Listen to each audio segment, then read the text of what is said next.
మీరు మీ అభిమాన shows and serials TV కన్నా ముందు ఈటీవీ విన్ యాప్లో చూడండి. Download and subscribe to ETV win app. 99 రూపాయలు మాత్రమే. వసంత కోకిల వనమంతా పిలుపులా వసంత కోకిల జగమంతా గెలుపులా. మొదటి పెళ్ళం మీద అంత మోసున్నప్పుడు నన్నెందుకమ్మా పెళ్లి చేసుకున్నారు? నా జీవితాన్ని ఎందుకు నాశనం చేశారు? నువ్వేమో ఓర్పుతో నేర్పుతో కాపురం చెయ్యాలి అంటావు, మొగుణ్ణి ప్రేమతో లొంగ తీసుకోవాలి అంటావు. కానీ ఆయన మనసులో నేను లేనప్పుడు, నా మీద ఆయనకి ప్రేమ లేనప్పుడు ఎన్ని చేసినా బూడిదలో పోసిన పన్నీరే కదమ్మా. ఆ విషయం ఇప్పుడే కదమ్మా తెలిసింది. ప్రాణాలు కాపాడానన్న ఒకే ఒక విషయం కోసం తన భార్యకి మొదటి భర్త అని తెలిసి కూడా సూర్యాని ఇంటికి తీసుకొచ్చి పెట్టుకున్నాడు నా తమ్ముడు. అది నా తమ్ముడు మంచితనం అనుకో, మరి సంధ్యకేమైంది? నీకు పెళ్లి చెయ్యడానికి ముందు ఎంత మంచితనం, ఎంత అమాయకత్వం నటించిందో. నిన్ను సూర్యని కలపడం తన ధ్యేయం, లక్ష్యం అన్నట్లు ఎన్ని కబుర్లు చెప్పిందో. అంతా దాని మాయమ్మా. పెళ్లికి పెద్దగానే ఉంటూ మొత్తం వ్యవహారమే నడిపింది. గద్దలని మొగును తన్నుకుపోవడానికా, లేకపోతే మీ మీద పెత్తనం చేయడానికా? ఆ సంధ్యని నమ్మి అమ్మలా చూసుకోమని నీ బాధ్యత అప్పగించాను. ఇప్పుడు అదే నీ బతుకి సమస్యగా మారిందంటే చిచి, తలుచుకుంటుంటేనే అసహ్యంగా ఉంది.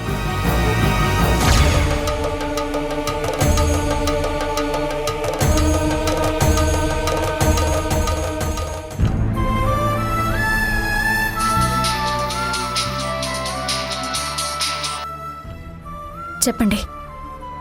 ఒక్కొక్కసారి నేనేం చేస్తున్నానో నాకే తెలియట్లేదు. అంతా అయిన తర్వాత ఆలోచిస్తుంటే నా మీద నాకే చిరాగ్గా, గిల్టీగా అనిపిస్తుంది. దేని గురించి మాట్లాడుతున్నారు? కావేరి మా అత్తయ్య గారు టిఫిన్ తినమని అడిగితే వద్దని వెళ్ళిపోయిన వాడిని నువ్వు అడిగేసరికి వెనక్కొచ్చి తిన్నాను కదా, దాని గురించి. కావేరి గురించి తెలిసి కూడా అనవసరంగా వెనక్కొచ్చాను చూడు. అది ఎంత పెద్ద మిస్టేకో ఇప్పుడు అర్థమవుతుంది. ఇందులో నా తప్పు కూడా ఉందండి. నేను బ్రతిమలాడకపోయుంటే మీరు వెనక్కి వచ్చేవారే కాదు కదా. కావేరి దీని గురించి నీతో ఏమైనా మాట్లాడిందా? గొడవ ఏమైనా చేసిందా?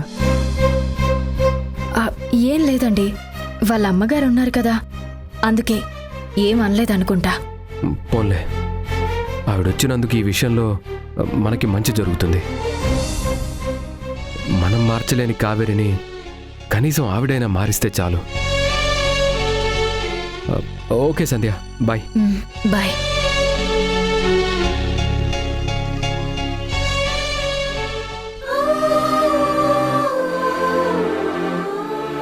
సంబంధం మంచిదంటున్నారు, కట్నం కూడా ప్రాబ్లం కాదంటున్నారు. కానీ అక్కేమంటుందో, ఎలా రియాక్ట్ అవుతుందో. అందరూ చెప్తే అదే ఒప్పుకుంటుంది. నువ్వు అప్సకునం మాట్లాపు. అపశకునమని కాదమ్మా, అక్కకి పెళ్ళంటే పాజిటివ్ ఒపీనియన్ లేదు కదా అని. పెళ్లి గురించి మాట్లాడితే జ్యోతి ఏమంటుందోనని నాకు కూడా అనుమానంగానే ఉంది. అమ్మా, నువ్వు కూడా ఏంటి అలా మాట్లాడతావు? చూడమ్మా, ఇన్నాళ్ళు అంటే దురదృష్టం కొద్దీ వచ్చిన ప్రతి సంబంధం తిరిగిపోవడం వల్ల మీ అక్క అలా అనుకునేది. కానీ ఇప్పుడు అలా అవ్వదు. శాస్త్రి గారు కూడా చాలా కాన్ఫిడెంట్గా చెప్తున్నారు కదా.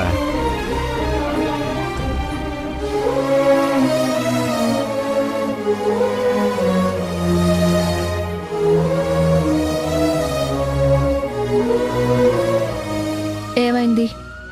ఆ సైగలేంటి? ఎవరి గురించి పెట్టారు ఈ మీటింగ్? నీ గురించే. నా గురించా?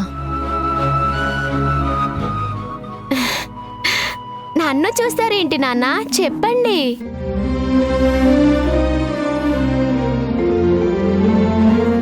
ఏం లేదమ్మా, ఉదయం మన ఇంటికి శాస్త్రి గారు వచ్చెళ్ళారు.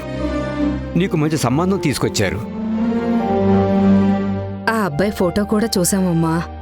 బాగున్నాడు, మంచి కుటుంబం, కట్నం కూడా వద్దన్నారు. నువ్వు కూడా సరే అంటే రేపే పెళ్లి చూపులకి వస్తామని. చాలు. ఇంతకు ముందు కూడా శాస్త్రి తెచ్చిన సంబంధం గురించి ఇలాగే చెప్పారు. ఆఖరికి ఏమైంది? ఈసారి అలా జరగదమ్మా. ప్లీజ్ నాన్న, మీరు శాస్త్రి గారి మాటల కన్నా నా తలరాతని, నా దురదృష్టాన్ని దృష్టిలో పెట్టుకోండి. నీ రాత గీత మారాలనే కదమ్మా మా ప్రయత్నం అంతా. ఇది చాలా మంచి సంబంధమే. ఒక్కడే కొడుకు. పిల్ల బావుంటే చాలు, కట్నం కూడా వద్దన్నారు. అయ్యో అమ్మా, ప్రతి ఒక్కరూ ముందు ఇలానే మాట్లాడతారు. పెళ్లి ముహూర్తాలు పెట్టిన తర్వాత అసలు రంగులు బయట పెడతారు. మన తాహతకు మించి కోరికలు కోరుకుంటారు. వద్దు నాన్న, ఈ పెళ్లి చూపులు నాకొద్దు. ఆ తర్వాత ఎదురు చూపులు, ఆఖరికి నిట్టూర్పులు నా వల్ల కాదు నాన్న. అన్నిసార్లు అన్నీ అలాగే జరగాలని రూల్ లేదమ్మా. నీకున్న అనుమానాలు, భయాలు మాకు కూడా ఉన్నాయి. అందుకే ఆ బ్రోకర్ శాస్త్రికి గట్టిగా వార్నింగ్ ఇచ్చినట్టు మాట్లాడాను. అతనైతే ఏ సమస్య ఉండదని గట్టిగా హామీ ఇచ్చాడు. ఈ ఒక్కసారి నా మాట నమ్మవే తల్లి. నానమ్మ, ఇంతకు ముందు కూడా ఇంకా నమ్మకంగా మాట్లాడాడు. ఆ విషయం మర్చిపోయావా?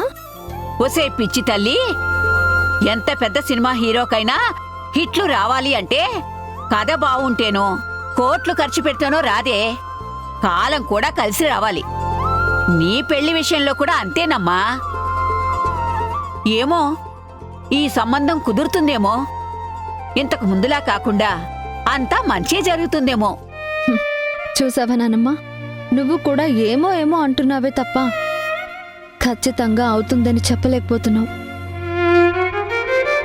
ప్రతిసారి పెళ్లి చూపులకి గంగిరెద్దులా ముస్తాబవ్వడం, ఏదో ఒక వంక పెట్టి వాళ్ళు పెళ్లి క్యాన్సిల్ చేయటం, నాన్నతో కలిసి మీరంతా బాధపడటం, ఆఖరికి అంతా నా కర్మ అనుకుని డిసైడ్ చేయడం.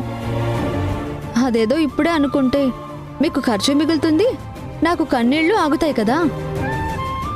అది కాదే, వాళ్ళు నీ ఫోటో చూసి బావుందన్నాకే కదా కబురు చేశారు. నువ్వు అలా చిరాకు పడితే ఎలా? చిరాకు పడక నా కలల రాకుమారుడు నా కోసం గుర్రం మీద వస్తున్నాడని ఎగిరిగంతేనా? మేఘాల మీద ఎక్కించి తీసుకెళ్లే మహానుభావుడొస్తాడని గంజి పెట్టిన చీర కట్టుకుని, తలలో పువ్వులు పెట్టుకుని, తల దించుకుని హాల్లో బొమ్మల కూర్చోనా?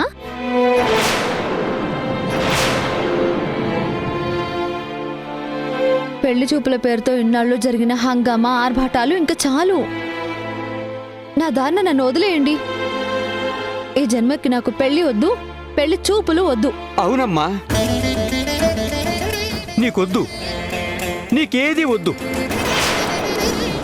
కానీ నేను గుమ్మం దాటి బయటికి వెళ్తే ఎదురొచ్చిన ప్రతి ఒక్కడు ఏమంటున్నాడో తెలుసా? నారాయణరావు గారు, మీ పెద్ద కూతురికి పెళ్లి చేయలేదని ఎవడికి తోచిన సలహా వాడిస్తుంటే నేను ఏమని సమాధానం చెప్పనమ్మా? నువ్వే చెప్పు, ఏమని సమాధానం చెప్పను? కూతురు తెచ్చే నెల జీతానికి ఆశపడి పెళ్లిని వాయిదా వేస్తున్నావని కుళ్ళు జోకులు వేసే చవట సన్నాసుల నుంచి తప్పించుకుని నేనెలా తిరగనమ్మా? నేనెలా తిరగను? ఆడపిల్ల పెళ్లి చేయలేని అసమర్థుడనని నేను రోడ్డు మీద వెళ్తుంటే నేను వినలేక నన్ను చూసి నవ్వే వాళ్ళ నోళ్ళని నేను ఎలా మూయించను?